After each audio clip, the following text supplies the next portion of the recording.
Hello everyone, and I was gonna make a video discussing next gen consoles and just how underwhelming they are. But following the announcement from Nvidia that the RTX 30 series is coming sooner than we expected. The 3080 is coming at the end of September, and the 3070 is coming in October before the next gen console. So this announcement kind of really does it really make the next gen consoles irrelevant, really? I mean, they weren't very relevant to begin with. I mean, we don't know a huge amount about them, really. For a start, such a lack of information, and now you can pre-order your pre-order now for next gen systems. So the Xbox Series X just feels kind of pointless, to be honest. Now, even before the Ampere cards were announced, I think that it still felt like the Xbox brand. What's the point in it these days? I mean, you can get most of the games are going to release on PC. They're going to release any Xbox exclusives are gone, which is good from a consumer point of view, because it gives us the choice of where we want to play these games, and we can choose to play on the Xbox platform. If you don't like the Xbox platform, at least you've got a choice. At least you can now play on PC. You can play on the Windows. Even if you don't like the Windows Store now, they're releasing their games on Steam. Like things like State of Decay 2, Gears of War 5, Microsoft Flight Simulator, probably the most recent one there, came out on Steam at the same time as they came out on the Windows Store. And you can even access Xbox Game Pass on the PC.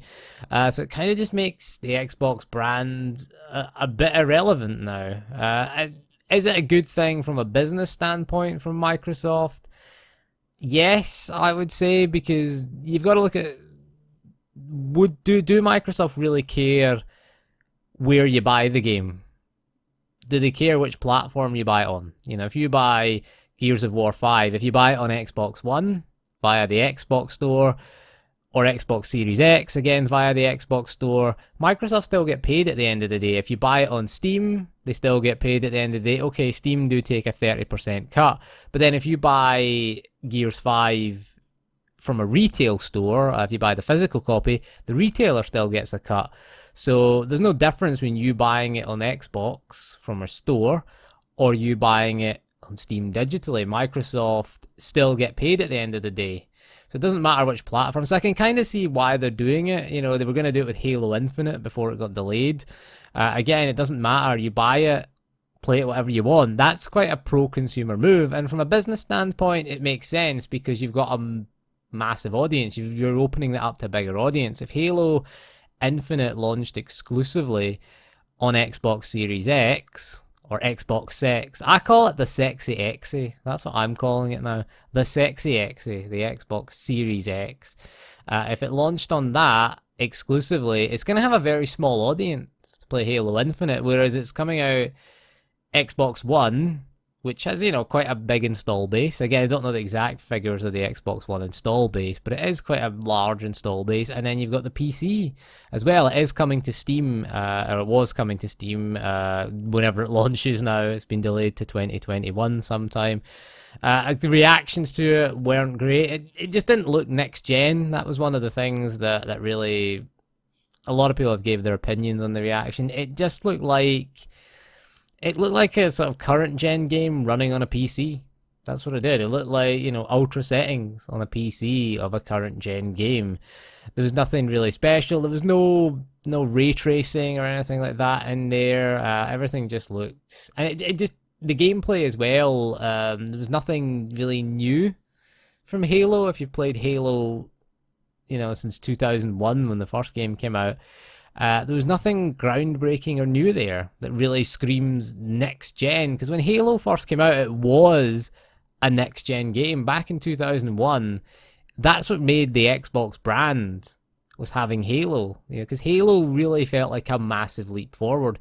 You went from playing games, we used to play Perfect Dark and GoldenEye multiplayer on the N64, and going from that to Halo was a massive, massive leap forward. It was a huge leap. The world was huge. The game looked amazing. The controls were again, evolved. Combat evolved was the tagline, and it was an evolution of the FPS, especially on consoles, because we went from that period, that playing N64 to Halo, and it just you just don't seem to have got the same leap.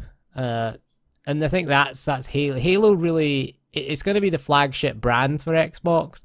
It has to be generation defining, you feel, and it was that when it first came out on the original Xbox, and Halo 2 also did that as well. Halo 2 was did the similar thing for sort of online multiplayer, because I remember that's when I got Xbox Live, first of all, was for Halo 2's release. And that was my first experience on consoles, at least, of online multiplayer. Played a bit on the PC, played the original Call of Duty, and I played Medal of Honor Allied Assault on the PC, and a bit of Battlefield 1942.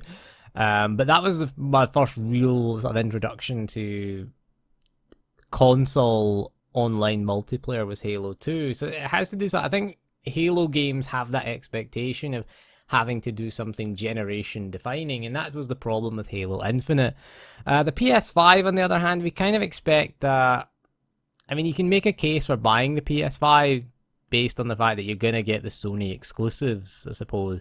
And yeah, PlayStation 4 were really good this generation with their exclusive games for the most part. Really, we had games like God of War was excellent.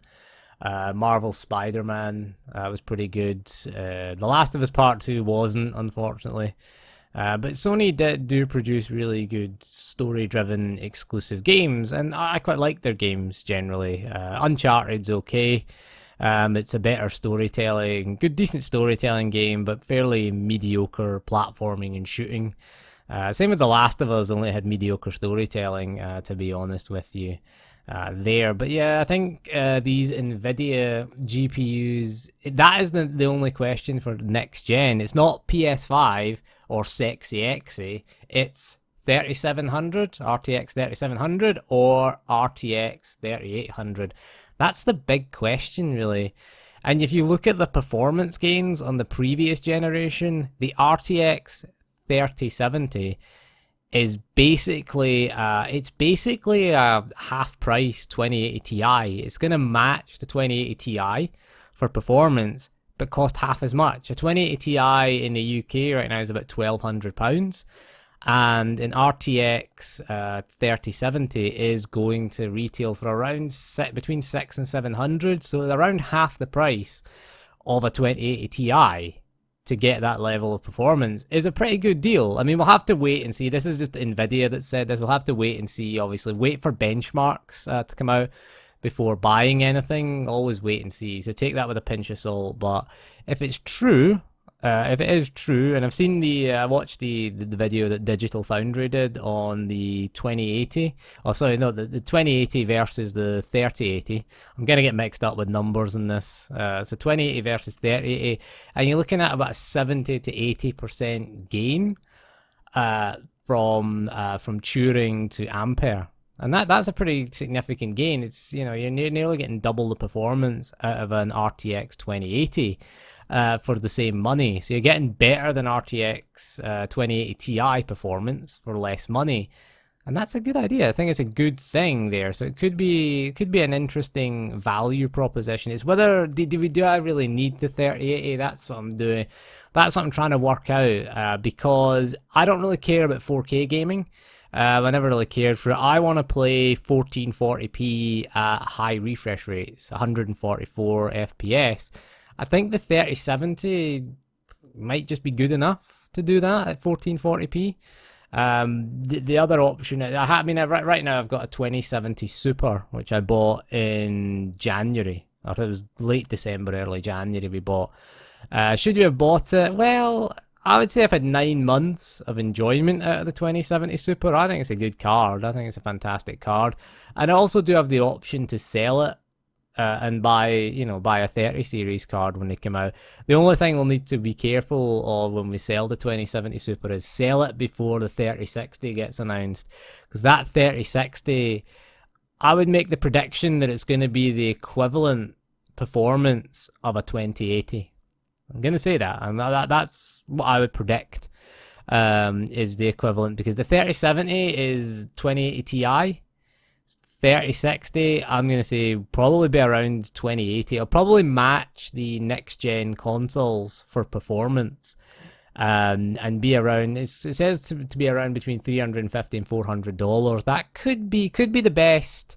The best mainstream card to go for is the 3060. It will do 4K. I mean, my 2070 Super will do 4K. In terms of the 2070 Super, it's not quite. It's the same chip as the 2080. It's just had a few of the Tensor cores, RT cores, and CUDA cores removed or disabled.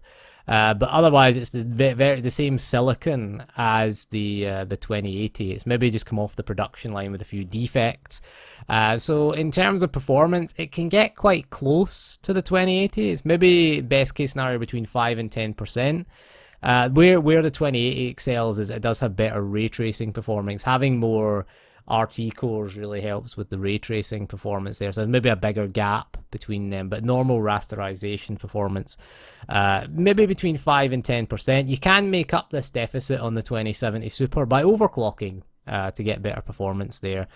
So you can make that up. But I would say if the 3080, the 3070 is going to be equivalent performance of a 2080 Ti, then it's a damn good deal. It's a damn good deal. It reminds me of like the 1070, because the 1070 again was a lot cheaper than the 980 Ti, but it gave you equivalent performance levels there. So I think the 3070 and the 3060 could be really good mainstream cards. I don't know if I like the fan design on the RTX 3080. It's kind of interesting. You've got a fan on both sides. That's kind of interesting. Apparently, according to Nvidia, it does give 20% better cooling than the last Founders Edition cards. I'll probably pick up either. I quite like to look at the EVGA one. I was looking at that one. I looked at pictures of that. That looked pretty cool. I'll probably pick up something from a third party vendor, really, or a board partner vendor. Something like an MSI or an EVGA or a Gigabyte or something like that. Depends who's got the best deal at the time. I have looked at prices. They're available in a lot of stores, but they have no pricing in the UK. So there's no pricing for them yet. 3070s, there's none yet available on store. I did check a few stores to see, but the 3080 is there. All the different board partners were there. Again, you could get an MSI one, the EVGA were there, but there's no pricing. That's my bit of a bugbear there. No pricing. It didn't let you pre-order it either. You could register your interest was the thing. But they're launching in September, the 3080s, and then the 3070 will come in October. I imagine the 3060 will probably follow maybe November. Maybe December. I think getting out before the holiday season might be a smart move from Nvidia, just so they can cash in on the holiday boom and take away some next gen console sales. Because I was looking at the PS5. Probably would have got the disc version of the PS5, just because I like backwards compatibility for my console. I mean, I haven't had an optical drive in my PC since 2014. So getting the PS5, I would have preferred the optical disc version, just because digital's too expensive on console. I think you've got really no choice where you buy digital games. Generally, you have to buy it from the PlayStation Store or the Xbox Store. You can, but there are like key sellers that sell keys for the games, but they're just not as. It's not as well developed as the PC version. Put it that way. There's not as much competition out there, and prices are a bit higher, so I do prefer the physical copy. And if you get fed up with the game, as is the case with PlayStation exclusives, they tend to be single player games, when you finish the game you can trade it in and get a bit of money there, so I do prefer that. But anyway, that is all for this video. So next gen, is it relevant? Is it irrelevant now that these Nvidia cards have launched? It's funny how we know more about the Nvidia cards that only just got announced this week than we do about the PlayStation 5 and the Xbox Series X. I think that's a real shame there. We haven't seen that much in terms of these cards, in terms of these consoles, what they can do, but I don't see the point. I mean, I've got a decent system, I would say, so I don't have to upgrade my CPU. Yeah, I've got a Ryzen 7 3700X. Could get a 4th gen Ryzen. The motherboard will be compatible. Apparently, it's going to use the same chipset. We've already got a PCIe Gen 4 motherboard as well that supports that. So we might look at upgrading, buying another NVMe SSD. Is definitely going to be a thing that I'm going to do. I've got 2 NVMe slots. One of them's taken up by a 500 gig. We've got a WD Black 500 gig SSD for the operating system, and I've also got a 480 gig SSD for SATA SSD just for games. We've also got 5 terabytes of mechanical drives, one 2 terabyte, one 3 terabyte. I think what I'll probably be looking at doing is getting a terabyte NVMe SSD. I think that'll be quite good for games in the future in terms of future proofing and, you know, making it compatible. But one of the NVMe slots is PCIe Gen 4 and one of them is PCIe Gen 3, and the graphics card slot, the PCI Express slot, is Gen 4 compatible as well. A lot of people said it was overkill at the time, but I guess these new Nvidia cards are taking advantage of that. So that's good. But anyway, that is all for this video. So again, let me know, do you think that next gen's irrelevant already, or do you think it's worth getting? I don't think so. I think we'll stick to PC gaming. It's just more choice, really, in, you know, how we play the games. And the biggest bonus is we don't have to pay for next gen upgrades. That's the best thing.